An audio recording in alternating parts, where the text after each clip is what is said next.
Hello दोस्तों, UPSC allrounder में आपका स्वागत है। चलिए हम लोग लगातार जो है पश्चिमी विक्षोभों से रिलेटेड प्रश्न जो हैं वो ले रहे हैं और अभी तक हम लोगों ने 3 प्रश्न जो हैं वो ले चुके हैं जो पिछली परीक्षाओं में पूछे जा चुके हैं यूपीएससी के। और आज हम लोग चौथा प्रश्न ले रहे हैं पश्चिमी विक्षोभों से रिलेटेड।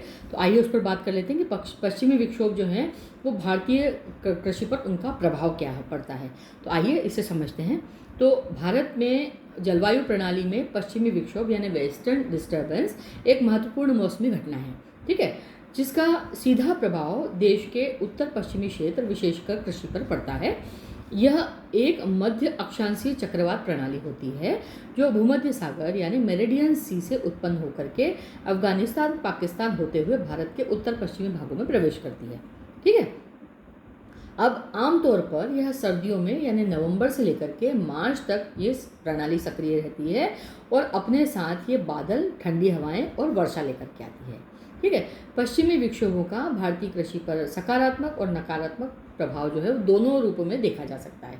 तो अब इसके क्या क्या प्रभाव हैं वो अपन देख लेते हैं। तो पश्चिमी विक्षोभ के कारण होने वाली वर्षा और हिमपात। तो पश्चिमी विक्षोभों के प्रभाव से उत्तर भारत के राज्य जैसे पंजाब, हरियाणा, राजस्थान, उत्तर प्रदेश, हिमाचल प्रदेश, जम्मू कश्मीर, मध्य प्रदेश में हल्की और मध्यम वर्षा होती है।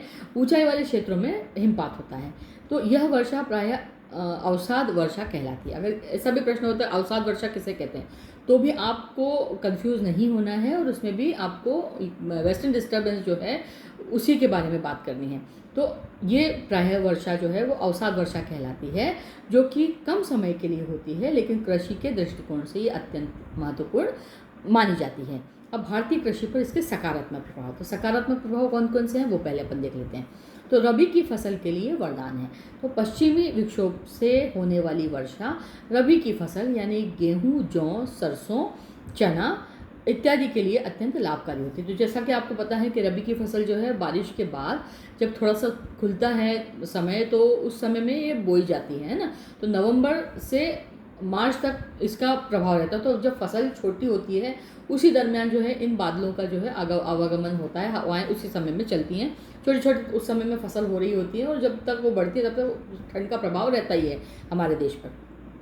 तो रबी की फसल के वरदान है पश्चिमी विक्षोभ से होने वाली वर्षा रबी की फसल जैसे गेहूं, जौ, सरसों, चना इत्यादि के लिए अत्यंत लाभकारी होती है।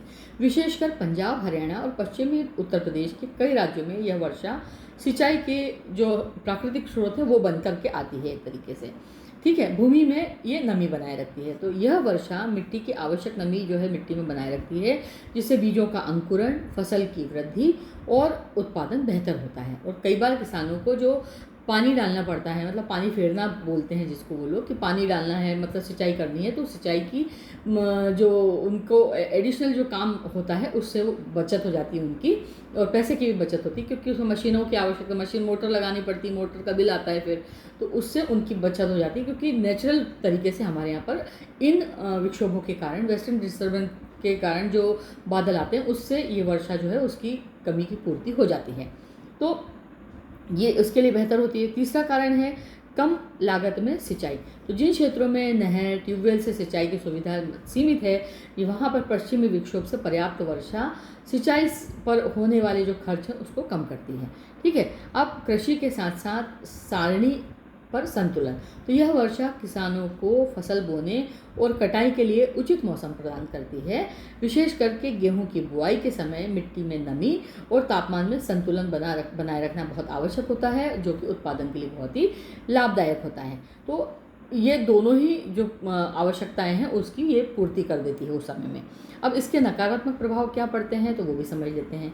तो अत्यधिक वर्षा से नुकसान। तो कई बार पश्चिमी विक्षोभों के कारण असमय अत्यधिक वर्षा होती है तो फसलों को इससे नुकसान भी होता है ना। गेहूं और सरसों की फसल पकने के समय अगर बारिश आ जाए तो उससे क्या होता है, अनाज खराब हो सकता है, उत्पादन घट जाता है, फसलों की कीमत जो है वो कम मिलती है। क्योंकि जब इस ऐसे समय में बारिश आ जाती है तो फसलों पर, जैसे गेहूं है या जो भी चना है या जो भी अनाज उस समय में खेतों में है, अगर वो भीग जाता है तो जो फसल की जो प्राकृतिक चमक है वो जो है वो ख़त्म हो जाती है, ग्लेज ख़त्म हो जाता है फसल का, और ग्लेज ख़त्म होने की वजह से उसका रंग थोड़ा सा दब जाता है और उसकी वजह से किसान को उसका जो मूल्य है वो उसको पूरा नहीं मिलता। तो एक तरीके से इस तरीके से उसको किसान को घाटा उठाना पड़ता है। ठीक है, तो उत्पादन भी उसमें घट जाता है। ठीक है, दूसरा कारण है ओलावृष्टि की समस्या। तो कभी कभी पश्चिमी विक्षोभों के साथ ओलावृष्टि भी होती है, जिससे फूल फल की अवस्था में फसलें बर्बाद हो जाती। मान लीजिए उसमें उस समय में अंकुरण के बाद में उसमें छोटे छोटे फूल आना शुरुआत हुई है ना, और उस समय में ओले गिर गए तो क्या होता है, कई बार बड़े बड़े ओले भी गिर जाते हैं। तो कई बार फसलें आई हुई है, उसमें उम्बियाँ आई हुई है गेहूँ की, और फसल चने को फूल आए हुए हैं, तो क्या होता है तेज़ी से जब ओले गिरते हैं तो उसकी वजह से फूल झड़ जाते हैं और जो चना है उसको नुकसान हो जाता है, और गेहूं की फसलें कई बार पूरी की पूरी आड़ी हो जाती हैं, भीग जाती हैं, गीली हो जाती हैं, बालियां ख़राब हो जाती हैं। तो कई बार फसल के जो पौधे हैं वो सीधे भी नहीं हो पाते, वो टेढ़े हो जाते हैं, और कई बार आधे पौधे जो हैं वो मर भी जाते हैं उसमें से। तो इस तरीके से उनको उस अवस्था में फसलें बर्बाद होती हैं। यह विशेष रूप से आलू, टमाटर, मटर आदि की सब्जियों के लिए भी बहुत घातक होती है। तो साथ साथ में किसान कई बार जैसे कुछ हिस्से में गेहूँ लगाया, कुछ हिस्से में चना लगाया, कुछ हिस्से में वो दूसरी फसलें भी लगाते हैं, सब्जियां भी लगाते हैं, तो उसको भी नुकसान होता है, क्योंकि उस समय मटर जो है वो भी ठंड के सीज़न में आता है।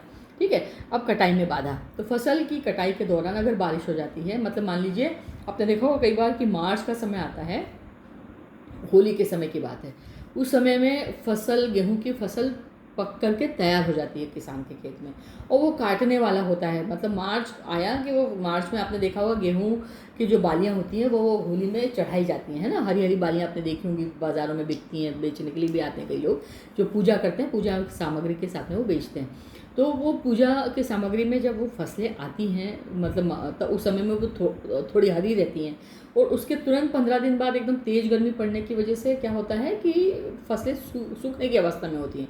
लेकिन कई बार ये होता है, सिचुएशन ये आ जाती है कि उस जब फसल सूखने की स्थिति में होती है उस समय में बारिश आ जाती है। अगर उस समय में बारिश आ जाती है तो फसलों के लिए बहुत ही नुकसानदेह है। दाने झड़ जाते हैं, दाने काले पड़ जाते हैं, दालों की चमक ख़त्म हो जाती है। तो इस तरीके से फसलें भीग जाती हैं, जिसकी वजह से नुकसान होता है, और भंडारण के योग्य भी फिर वो नहीं रह जाती। मतलब उनको फिर या तो सुखाना पड़ता है, अगर कंटिन्यूएशन में बारिश रही तो वो गीले के गीले रह जाते हैं, तो ख़राब होने का डर रहता है, सड़ जाता है गेहूँ कई बार। तो ये परेशानी आती है इससे, है ना। इसके अलावा फलदार जो वृक्ष हैं उन पर भी दुष्प्रभाव होता है। तो सेब, खुबानी जैसे जो फलदार वृक्ष हैं, जैसे आपने देखा कश्मीर वाला एरिया है, हिमाचल वाला जो एरिया है, उत्तराखंड वाला जो एरिया है, वहाँ पर ये सेब के बाग हैं, वहाँ पर खुबानी उगाई जाती है, फलदार वृक्ष हैं वहाँ पर। तो उन सबको भी असमय जब बारिश हो जाती है और बर्फबारी हो जाती है तो उसकी वजह से इन फसलों को भी बहुत अधिक नुकसान होता है। अब अपन निष्कर्ष समझ लेते हैं कि पश्चिमी विक्षोभ भारतीय कृषि की में दो धारी तलवार की तरह काम करता है। यदि यह संतुलित समय पर हो तो यह किसानों के लिए वरदान बन सकता है। वहीं अगर असमय हो, अधिक हो, या अचानक से आने वाले जो विक्षोभ हैं वो फसल को नुकसान पहुंचा सकते हैं। वर्तमान में समय का पूर्वानुमान, तकनीकें और कृषि जागरूकता कार्यक्रमों के माध्यम से किसानों को समय से पहले जानकारी देकर के इसके प्रभावों को संतुलित किया जा सकता है। इस प्रकार से पश्चिमी विक्षोभ को समझना और उनकी प्रकृति के अनुसार कृषि की योजना बनाना आवश्यक है, ताकि कृषि उत्पादन में स्थिरता और समृद्धि सुनिश्चित की जा सके। तो उम्मीद है आपको आज का ये जो प्रश्न है, जो हमारे पश्चिमी विक्षोभ सेशन का चौथा प्रश्न था, आपको समझ में आ गया होगा। अगर आपको ये समझ में आया है तो मेरे चैनल को लाइक कीजिए, शेयर कीजिए और सब्सक्राइब कीजिए।